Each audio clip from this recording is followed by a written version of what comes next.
বন্ধুরা, দীর্ঘ বিরতির পর আবারও আন্তর্জাতিক ক্রিকেটে ফিরছেন ভারতের দুই মহাতারকা রোহিত শর্মা ও বিরাট কোহলি। অস্ট্রেলিয়া সফরের 3 ম্যাচের ওয়ানডে সিরিজে দলে রাখা হচ্ছে তাদের। টি-20 ও টেস্ট থেকে বিদায়ের পর ওয়ানডেই এখন রোহিতের একমাত্র আন্তর্জাতিক ফরম্যাট।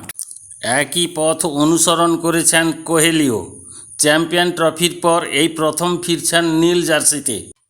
অধিনায়ক হিসাবে রোহিতকে রাখা হবে কিনা সে বিষয়ে নির্বাচকদের বৈঠক চলছে।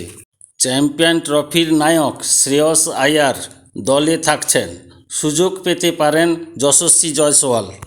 নির্বাচকদের আলোচনায় আছেন ফর্মের তুঙ্গে থাকা অভিষেক শর্মা। প্রথম ওয়ানডে হবে 19 অক্টোবর পার্থে, দ্বিতীয় 20 অক্টোবর অ্যাডিলেডে আর তৃতীয় 25 অক্টোবর সিডনিতে।